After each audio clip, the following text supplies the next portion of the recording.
नमस्कार, न्यूज 21 में आपका स्वागत है। मैं हूं सरार और आप देख रहे हैं इंडिया अपडेट। आइए नजर डालते हैं आज की खास खबरों पर। मध्य प्रदेश के विदिशा जिले में नाबालिग युवती हुई लालच का शिकार। माता पिता ने पैसे के लालच में आकर 16 वर्ष की उम्र में युवती का आगरा निवासी सौरभ तिवारी के साथ बाल विवाह कर सौदा किया था।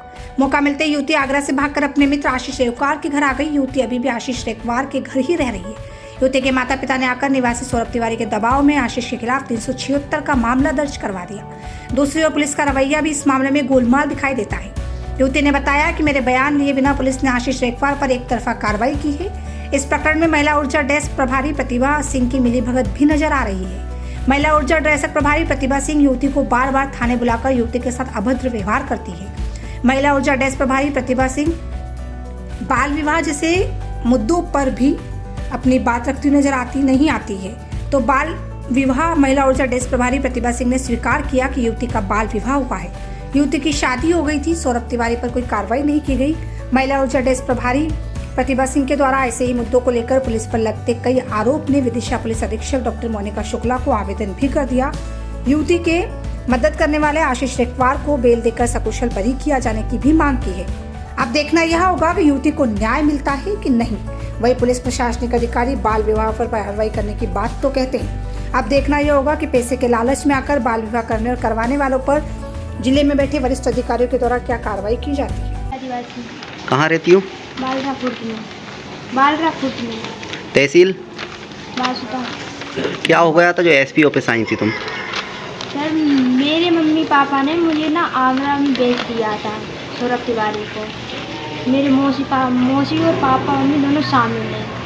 तो मैंने इस आशीष के साथ में आ गई थी। तो इन्हें रिपोर्ट की और कोई मेरे बयान नहीं लिखे गए।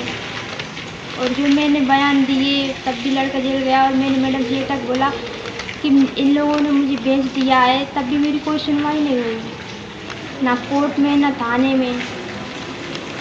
और पापा मम्मी मुझे उसके पास ज़बरदस्ती भेज रहे हैं। जेल भेज दो। कैसे भेज दिया उसको जेल? भाई ये लड़के को लेके आ गए। उसकी मदद करी? हाँ, लड़के की मदद करी, उसको यहाँ लेके आए, उसी को जेल भेज दिया। उसी को जेल भेज दो। अच्छा, आपने थाने में वगैरह में? थाने में हमें मौका नहीं मिल पावा, अगला लग यहाँ जेल ले गए। अच्छा, और जेल भेजा हुआ है। अच्छा, ये लड़की अपनी मर्जी से रह रही है जबरदस्ती? अपनी मर्जी से, हमारे कोई इससे मतलब वो नहीं है। अच्छा, अपनी मर्जी से ही। अच्छा, कोई कुछ कह रहा है क्या ये यहाँ रह रही है लड़की? भाई दबाव कहीं से आ रहा है? मैडम ही परेशान करती है हमें। कहाँ की मैडम है? कौन से थाने की मैडम है वो? जब थाने की है अपनी यूनिवर्सिटी वाली। क्या कहते हैं मैडम? कहती आप क्यों रख रहे हो? अच्छा, तो आपने बताया नहीं कि अपनी बताया मर्जी से हमने रहती कि अपनी मर्जी से रह रही, कोई जिम्मेदारी नहीं है। इसके भाई बाप का भेजो, तो मैं कि भापा जा नहीं रही। अब जाके जिम्मेदारी आप लो तो आप रख लो। सही कहा। मेरी कोई जिम्मेदारी नहीं है, मैं कहाँ से रखूँगा? अब ना मैं भगा सकूँगा। बयान उपा हो जाए, मर गल जाए तो कौन जिम्मेदार है? अब बढ़े रही है तो मैं कहाँ भगा दूँ? ठीक है दादा, धन्यवाद। जी मैम, शुभ नाम क्या है आपका? ऐसे प्रतिभा सिंह। जी, आशीष रेखवार पर क्या कार्रवाई की गई थी और द्वारा की गई थी? आशीष रेखवार एक नाबालिग लड़की को भगा कर ले गया था और करीबन 2 महीने रखा और शायद अगस्त में ले गया था। और फिर उसे हमने अक्टूबर में हमने उसे दस्तयाब के उसके स्टेटमेंट लिए। तो उसने बताया कि वो उसे काफ़ी समय से पसंद करती थी, लेकिन उसकी शादी कहीं और हो गई थी। तो फिर वो अपने मायके आई हुई थी। तो आशीष उसे बहला फुसला कर ले गया कि चलो हम शादी कर लेंगे। तो 2 महीने तक उसे इंदौर में रखा, वहाँ से वो दस्तयाब हुई थी। फिर उसके बाद उसमें 363 की FIR पहले ही हो गई थी हमारे यहाँ। फिर उसके बाद उसमें 376 की इजाफा हुई, SC/ST एक्ट की इजाफा हुई और उसको फिर गिरफ्तार करके जेल भेजा। मैंने सिर्फ उसमें स्टेटमेंट लिए थे और मेडिकल करवाया था और वो प्रेग्नेंट भी थी। जैसे कि मैम नाबालिग लड़की थी और उसके माता पिता ने उसकी नाबालिग शादी कर दी थी, तो आखिर उन पर क्यों कार्रवाई नहीं हुई? और जो आगरा उसको बेचा गया था उस पर क्यों कार्रवाई नहीं की गई? बेचने का हमें उस लड़की ने भी कुछ नहीं बताया, उसके माता पिता ने भी नहीं बताया। उन्होंने बोला कि हमने उसकी शादी करी थी।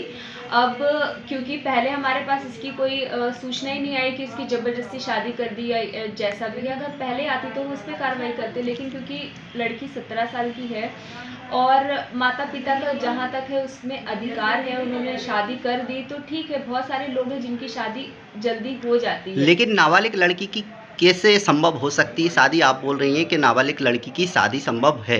बात संभव की मैं बोल ही नहीं रही हूँ, मैं ये बोल रही हूँ माता पिता ने कर दी तो उसकी हमारे पास कोई रिपोर्ट नहीं आई, लेकिन क्योंकि वो लड़की को भगा ले गया उसकी हमारे पास उसके माता पिता ने रिपोर्ट लिखवाई कि मेरी लड़की को वो भगा ले गए हैं, तो फिर हमने उस पर FIR की, उसको दस्तयाब किया, फिर उसमें इजाफा हुई धारा।